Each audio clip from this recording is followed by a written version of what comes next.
Hello जी, राम राम जी। कैसे हैं आप सब? आशा करती हूँ आप सब अच्छे होंगे, खुश होंगे, स्वस्थ होंगे। तो जी ये वीडियो है सोमवार का। तारीख है 24 जून। सुबह का टाइम है। काम लगभग सारा निपट गया है। कपड़े भी मैंने धुल दिए थे। यहाँ का झाड़ू पोछा वगैरह सारा काम हो गया था। तो मैं प्लाट का भी शायद कर आई थी। और ये वीडियोस काफ़ी लेट चल रहे हैं मेरे, क्या क्योंकि पता नहीं, काम तो समय पर हो जाता है सुबह का, लेकिन फिर उसके बाद थकावट सी ज़्यादा रहती है। कुछ टाइम मिलता है तो वो सिलाई में चला जाता है। इस वजह से कभी एडिटिंग हो जाती है तो उसमें वॉइस ओवर नहीं हो पाता। और कभी कभी मेरा फ़ोन भी ख़राब हो जाता है और वो भी काम करना बंद कर देता है। तो इस वजह से वीडियो काफ़ी, मेरे ख्याल में आज मैं वॉइस ओवर कर रही हूँ। ये सोमवार का है और आज शुक्रवार है। तो मेरे 4-5 दिन तक लेट चल रहे हैं, तो उसके लिए सॉरी। जल्दी ही कोशिश करूँगी फ़ोन ठीक होने के बाद कि डेली व्लॉग आपके पास आएँ और ज़्यादा पुराने ना आए। तो जी कपड़े मैं प्लाट का भी करके आ गई थी और कपड़े मैं धुल के बेड पे डाल के गई थी अंदर, क्योंकि बंदर झूल रहे थे। और फिर सुखा कर जाने से ये होता है कि वो नीचे गिरा देते हैं और कभी कभी फाड़ भी देते हैं। मेरे साथ तो ऐसा हुआ नहीं है अभी तक। बस वही है कि ध्यान नहीं दिया। 2-3 बार उन्होंने कपड़े नीचे गिरा तो दिए हैं लेकिन फाड़े नहीं हैं। तो फिर अभी मैं ये करती हूँ, जब मुझे प्लाट का जब तक मेरा नहीं होता मैं कपड़े धो के रख लेती हूँ, सुखाती नहीं हूँ तार पर। तो मैं प्लाट का सारा करके आ गई थी। आते ही मैंने कपड़े तार पर डाल दिए थे। जब तक मैं खाना बनाऊंगी, नहाना धोना होगा, तब तक ये भी सूख जाएंगे, क्योंकि गर्मी काफ़ी है और मशीन में सुखाने के बाद ज़्यादा टाइम नहीं लगता है। और आज मैं सब्जी बना रही हूँ मिक्सर, यानी कि सांभर बोलते हैं। ये एक शिमला मिर्च बची हुई थी, थोड़े परमल बचे हुए थे, थोड़ी सी भिंडी भी थी और 2-3 सब्जियां थी हरी। तो मैंने सोचा कि इनको मिला के मिक्स करके एक मिक्सर सब्जी बनाई जाए, बड़ी टेस्टी लगती है और हमारी बची हुई सब्जियों का भी यूज़ अच्छे से हो जाता है। तो मैंने इन्हें कट कर लिया था। और जब मैं इन्हें कट कर रही थी तो अंशु किंशु और निशांत नहा रहे थे। तो जी अभी मैं लगा दूंगी इसमें तड़का। और प्याज तो जैसे मेरी आदत ही छूट गई है। वैसे अच्छी लगती है प्याज, लेकिन ज़्यादातर मैं कम ही यूज़ करती हूँ।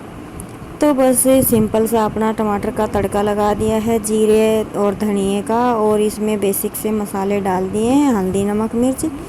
और मैं इसमें थोड़ा पानी डालकर टमाटर गल जाएं अच्छे से, इन्हें ढक के रख दूँगी ताकि ये जले भी ना और अच्छे से पक जाए। 2-4 मिनट के लिए इसे ढककर पकाऊंगी और फिर मैं डाल दूँगी ये सब्ज़ी। तो हमारी सब्ज़ी ना बहुत टेस्टी बनती है। और जब मैं थोड़ी सब्ज़ी बनाती हूँ तो ये ऐसे 2-3 पतीले हैं मेरे पास, इन्हीं में मैं बनाती हूँ, मुझे अच्छा लगता है इनमें।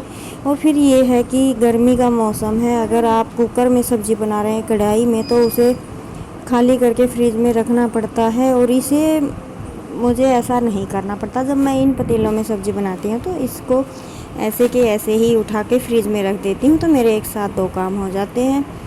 तो जी मेरी सब्ज़ी बन गई है तैयार और इतनी टेस्टी सब्ज़ी बनी थी। पहले तो बच्चे देखकर मुंह फुला रहे थे कि मम्मी कुछ भी बना देती हो, क्या है ये 2-3 सब्जियां मिलाकर। मैंने कहा कि बेटे खाकर देखना, बहुत अच्छी लगती है। और आज मेरा व्रत था तो मैंने आलू नहीं छोंके थे, क्योंकि मुझे सिलाई का काम था और कढ़ाई की मशीन पर भी बैठना था, तो उसमें टाइम वेस्ट होगा। तो मैं झटपट से सब्ज़ी को उतार के लग गई हूँ अभी रोटियाँ बनाने में। और आज तो मेरे साथ ऐसी हरकत हुई कि बस दिल ही टूट गया। भाग भाग के काम कर रही थी और फिर अचानक से एकदम मूड ऑफ हो गया।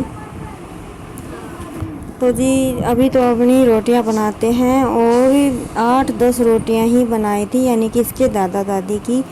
और फिर अचानक से मेरा गैस बोल गया, ख़त्म हो गया। और ये मैं 3-4 दिन से सोच ही रही थी कि ये पता तो लगता नहीं है, लेकिन नज़दीक आ रहा था ख़त्म होने के।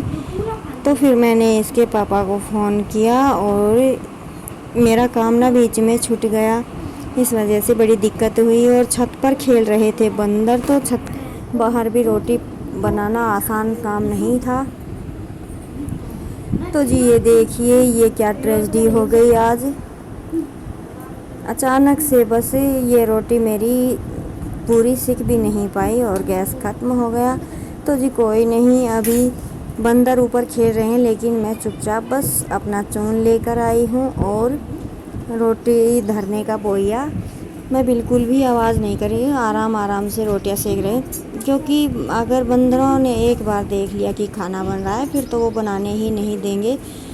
और फिर ये है कि घर 9 तो बज ही चुके हैं रोटियां बनाने में, और अभी इस आटे को फिर से रख दूँगी तो पूरा दिन ख़राब हो जाएगा और फिर मेरा ना सिलाई का होगा ना कोई और काम। तो इसलिए फिर किंसु के पापा को फ़ोन किया तो वो बोल रहे थे कि मैं अभी लेकर आया, लेकिन जब तक वो सिलेंडर लेकर आए तब तक मेरी रोटियां भी बन गई थी, मेरे बर्तन भी धुल गए थे। तो फिर मैं बाद में नहाई धोई और अपना व्रत खोला और मैंने चाय बनाकर पी। तो जी बस कई बार ऐसा होता है कि हमें पता नहीं होता कि अगले ही पल क्या होने वाला है और बस बना बनाया काम बिगड़ जाता है। तो उसके बाद मैंने की एम्ब्रॉयडरी और इस वीडियो को अब मैं यहीं पे रोकती हूँ। अच्छा लगा हो तो कमेंट कीजिएगा, नहीं किया है सब्सक्राइब तो कर लीजिएगा।